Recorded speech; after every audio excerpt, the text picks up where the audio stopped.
Welcome back, viewers. Michael McFarland with RoadrunnerZX. We have a great video for you this week with Pete Pontius, a retired salesperson. He and I will go through the basic steps of helping you to have success, that it's not, about the ritz and glitz to try and get sales, but a system that will help you to have everyday success. So sit back, enjoy the watch.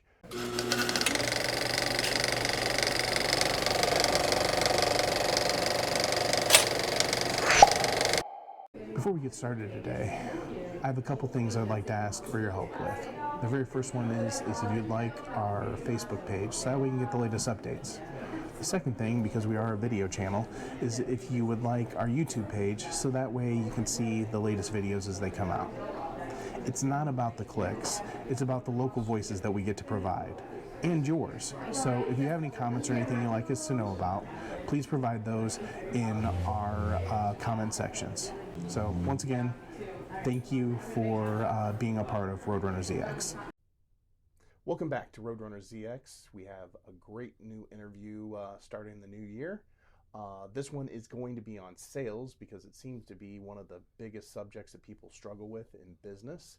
I have a person who is a legend in the game out there of being out and being able to do sales. But we went out and did a Google search just trying to see what people feel like they're struggling with when it comes to sales. And how do I handle rejection? So we'll try and talk a little bit about that today and why can't I close, okay? So if you're hitting that wall and you're looking for a way to have greater sales, this should be a great video for you to watch today. So I'm going to talk a little bit about my guest's experience, which may to some see a little bit of a jump of where they started and how they moved on in their career and everything. But they started their career with a crime scene technician. So obviously, selling to dead people is a real easy thing. Sales manager at a car dealership, credit card merchant sales, director of loss prevention, ex-director, and kind of retired. So he really sucks at, I believe his age is 55. So I'd like you to introduce, I'd like to introduce today Pete Pontius, who is with us. As I said before, he is a legend in the game, so I don't want him to say that he doubts himself. He's got this all down. But I don't know that it started that way for him. So I know that most of us look at this stuff as seeing the typical salesperson as being that sleaze. They have their sharp clothes and they're trying to steal from you. And I don't see Pete that way at all. And then the other one is that they're the high cheerleader. And I don't know that I'd say Pete is the high cheerleader, but I would say he's the one that produces out there. So one thing I think is a misconception as we start today is that most people don't believe that they're in sales, but if you're in a job and you're looking for a opportunity to go to the next level, you're trying to sell to your boss. So it's not one of those ones of you have to be a person that sells cars or you're a person that has to sell real estate. Really what it comes down to is we all are in sales, and if you can learn some of these techniques, they'll help you to be successful. So let me introduce Pete Pontius. How you doing today, brother? Good morning. So I'm going to get right into the questions that I have. And what I would ask you, or let's go a little bit back. I'm going to step back for a second and go into your career. How do you go from crime scene technician into credit card sales? And it's not even credit card sales that we have today where you go to Best Buy, somebody gets a Square account, and they're like, I've got my merchant services to do Visa. You had to go door to door, chasing people down, analyze their stuff, and prove to them not only why you had the best product, but why you were the right guy to take care of them. So initially, I started, after I graduated from ISU, I worked for the Bloomington Police Department as a crime scene technician. That didn't really work out. I was newly married, late hours, had adopted a son, so everything was not gelling at home. So I decided to look into automotive sales. I'd always loved cars. I'd had a lot of cars by that time. So I went and applied at the one place where I couldn't afford a car, which at the time was Suits Motor Car Company, the European car dealership that was in town, and I was hired. I started as a salesperson on the Mercedes Volvo side, so I was 27 at the time, selling to people that were typically late 30s, 40s, 50s on up. So I had to learn the product, and that was the key thing, I think, in automotive sales, was learning your product. Knowing how to do a proper walk around on the vehicle, knowing the features and benefits, and being able to explain those to the customer and how they would make their life better and easier and safer. Mm-hmm. So there are two things I want to say that I don't know if the audience heard that you just said. Very first one is, I don't think you picked sales. I think sales picked you, right? Yeah, I mean, I went to some place where I could, at that time, never afford to buy a car. Mm-hmm.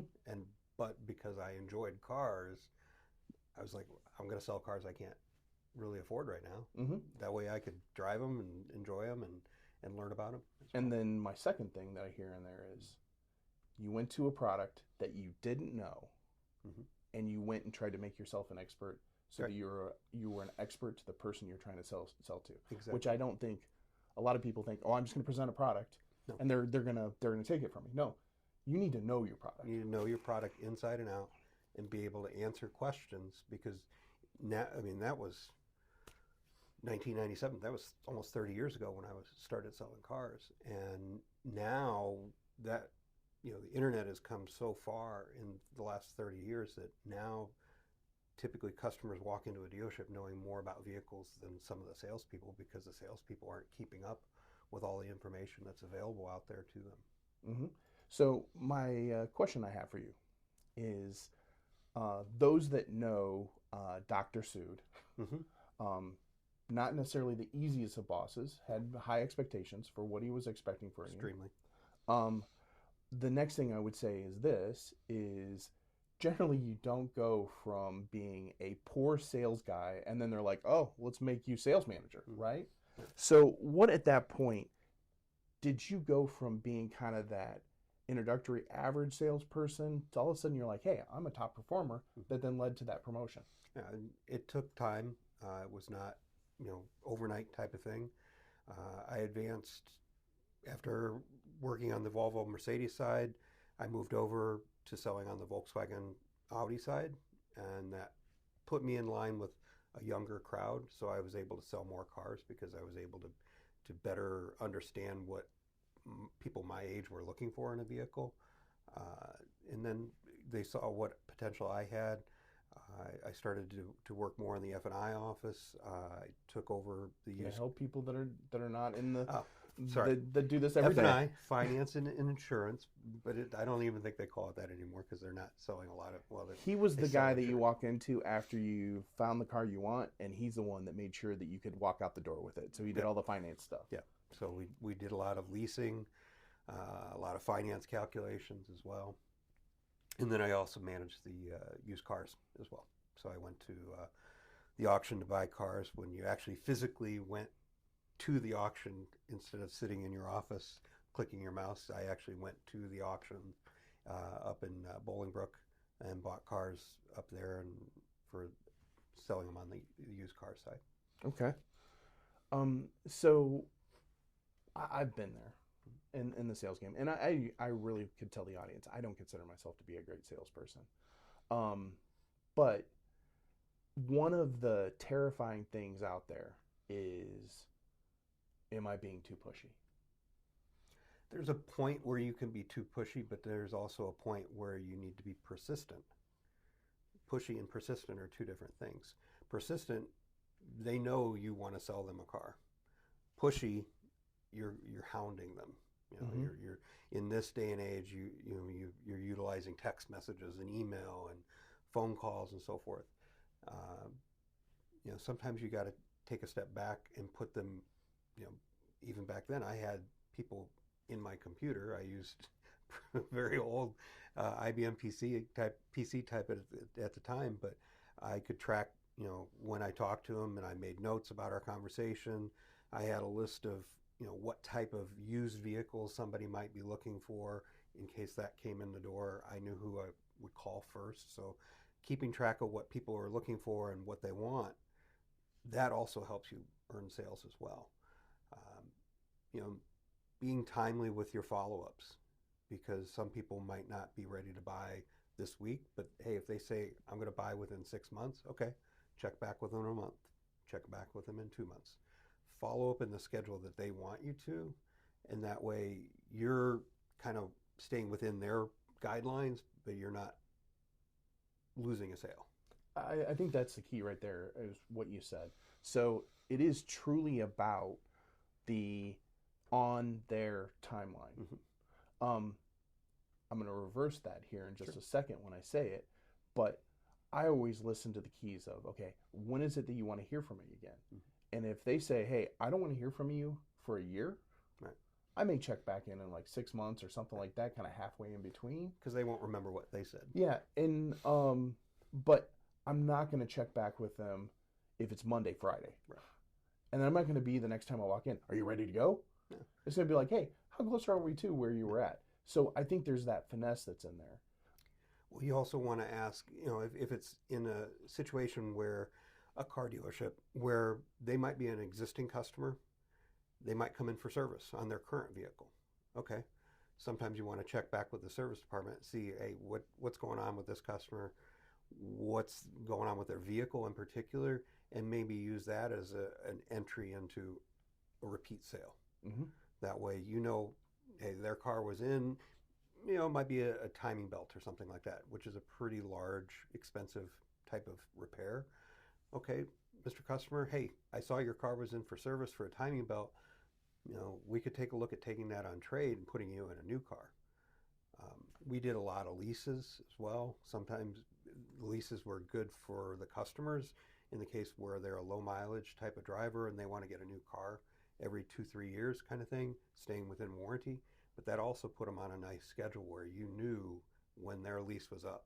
Mm-hmm. So you could follow up before the end of the lease, say, hey, I see your lease is coming up in another 6 months. Do you want to order a car specifically for yourself that's built the way you want it?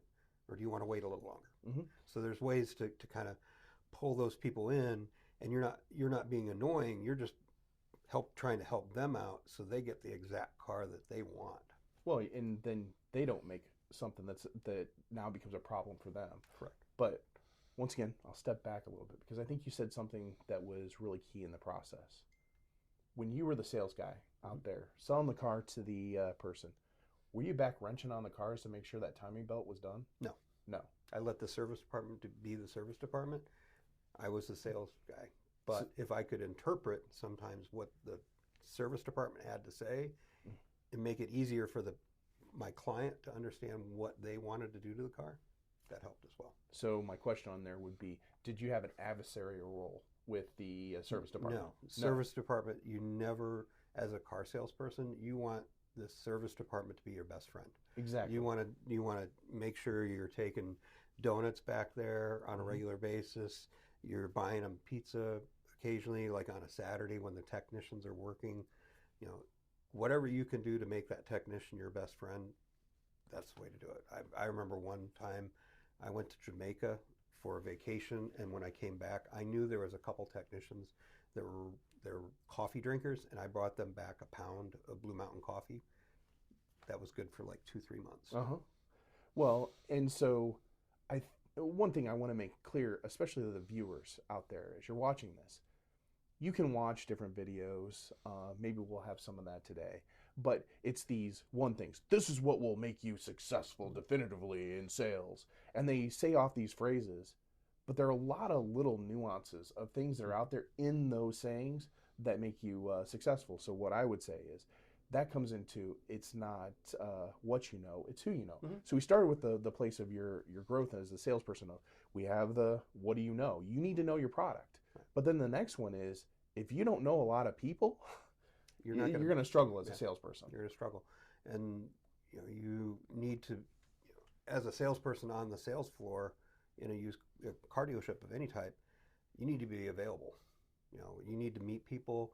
You need to be talking to people that you might meet on a daily basis. Let them know, hey, if you're ever looking for a car, here's my card. Mm-hmm. Always carry a pen. Mm-hmm. Always carry your business cards. Make sure you have a notepad. Mm-hmm. You know, follow up, write down notes, and then when you get back in your office, you can plug that into whatever system you're using right now, because everybody uses various different, customer response type management programs and so forth. Mm-hmm. But the more information you have as a salesperson, or more people you know, the more successful you will be. I'd like to thank our sponsor today, Roadrunner Real Estate.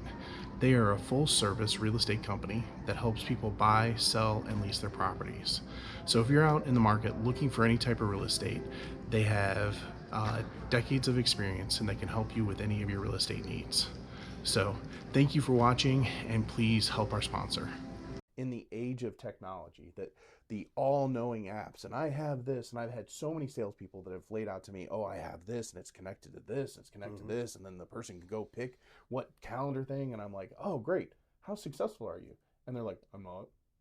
So I don't care if you pull out one of the old notebooks, and that's what you need to do to try and be successful. One of the things, like the techniques, I think I've told you in the past that I did, was I would go in, I'd grab one of their cards, especially on cold calling, and I'd just try and start some basic conversations.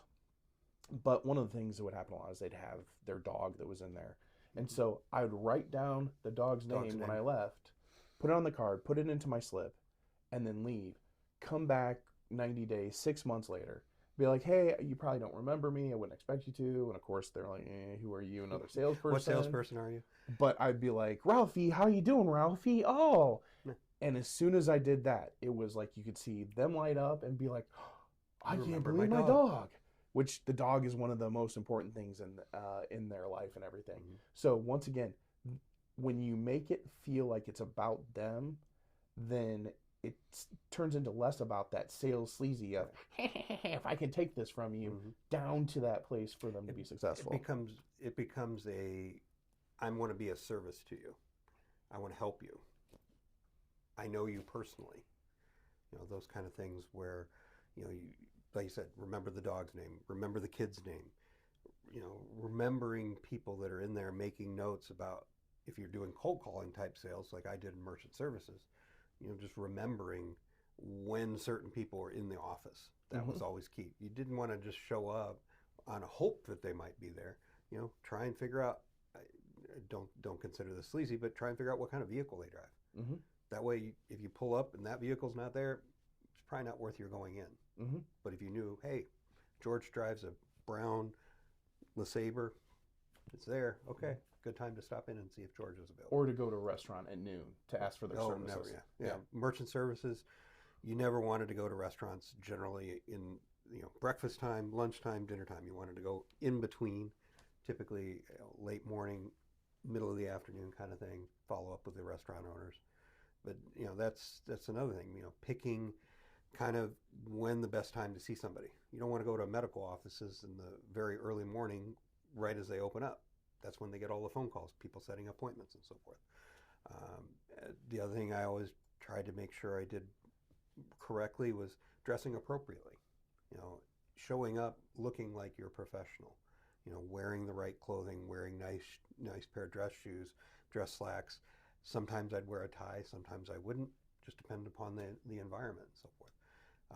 People these days, I don't want to throw stuff at people, but I've been in car dealerships in particular, particularly a Mercedes dealer, and I walked in, I'm seeing people wandering around, and there were salespeople running around in jeans and tennis shoes. I'm just like, I couldn't believe it. To sell you a $100,000 car. Or more these days.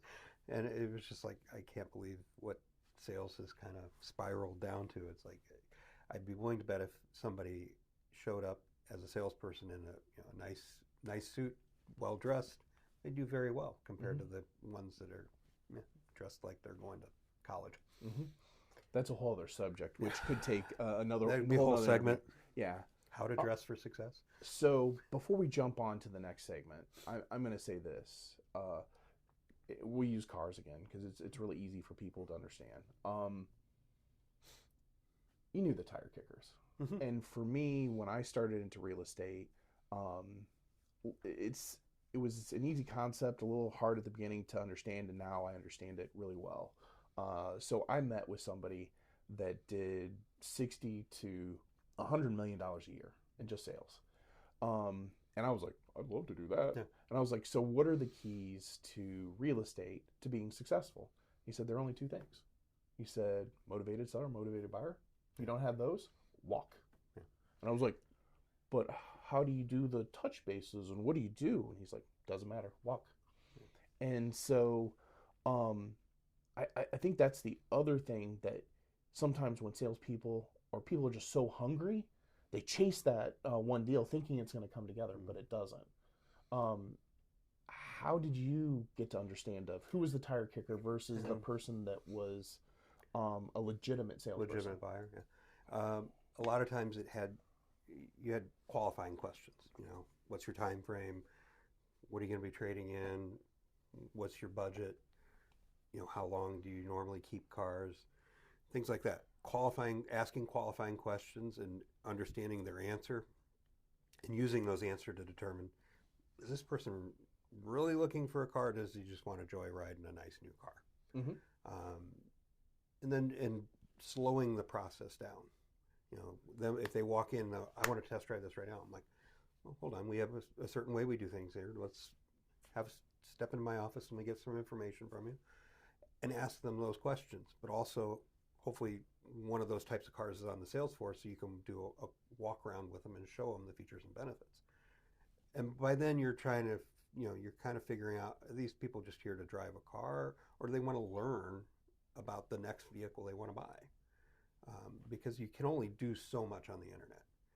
You have to go on, if you're buying a new car, you really need to go touch it, feel it, walk around it, sit in it, figure it out. Because the internet can only tell you so many things. And people that review things for a living, that's them.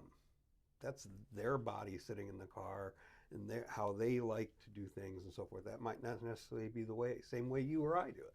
Well, the one thing I love about reviews is 5 stars, greatest product ever, can't wait to get it. And you look at all their other reviews and they're all 5-star reviews. Yeah. It's like, do you ever rate it below a 3 or a 4? But they haven't even received the product and they're like, it's great. Can't wait to get it. Yeah. It'll be great. It'll be great. So let's talk about, we've already talked about it a little bit, but the habits, okay? Mm-hmm. So we're going to take Pete Pontius out of Bloomington Normal, okay? We'll buy you a small apartment. We'll give you the clothes that you need to go do. You have no reputation. Nobody knows who you are, okay? That you're doing a brand new product that you have never sold before, okay? And now within the next 30 days, not that you'll have your first sale in the next 30 days. Let's be clear about that. I think where everybody's like, you do these habits and within 7 days you will be closing $1 million. That's a lie, okay? If it's a widget or whatever that's 25 cents that people don't have to think about, yeah, you're going to have some success. If you're selling $1 million product, they're going to think about it for a while. So I'm going to think a long while before I write a check. Yeah. So you're dropped into that environment.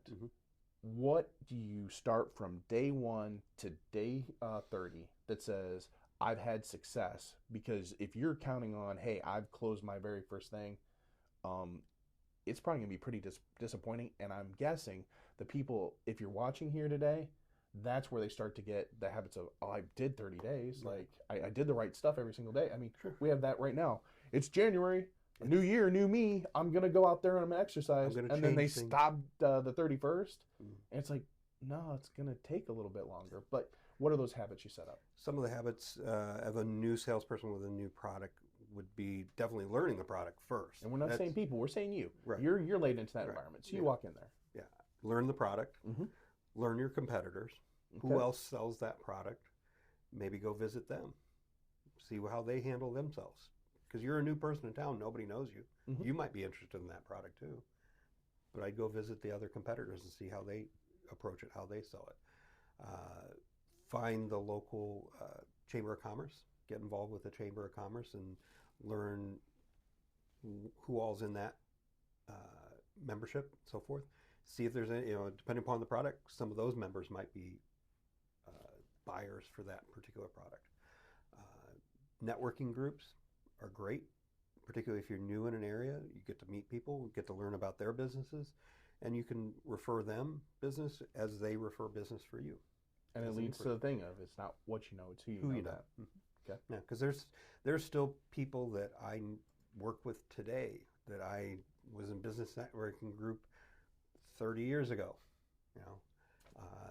So a lot of those are long-term friendships and so forth, and they're solid referrals as well. And then try to determine who the best customer is for that product, and then go find that customer.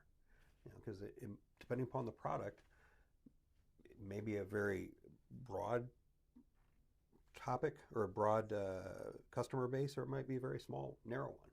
So you got to find that customer base. Okay. So how do you find your new customer? I think you've laid on that a little bit, but how have the methods changed? So this is where I guess I'd go from, hey, we had the past, and you and I talked about business cards writing on the back.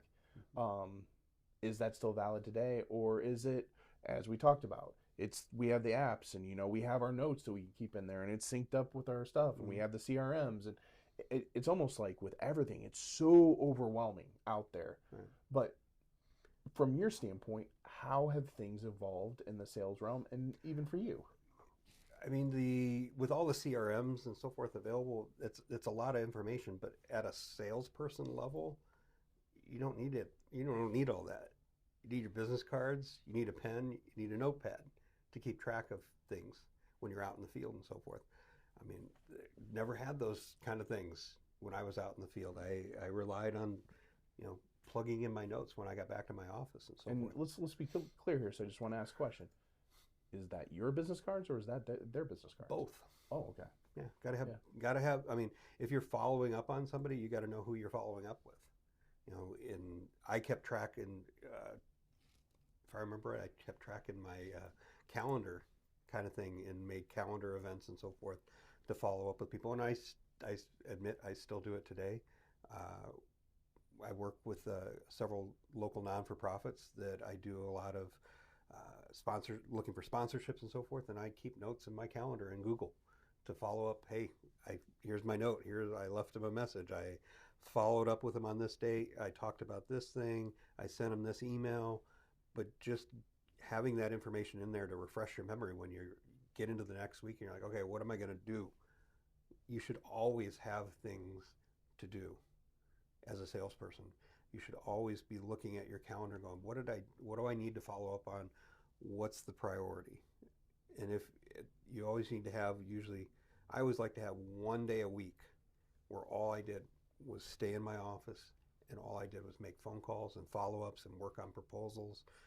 And that way, the rest of the week, the other 4 days of the week, I could go out.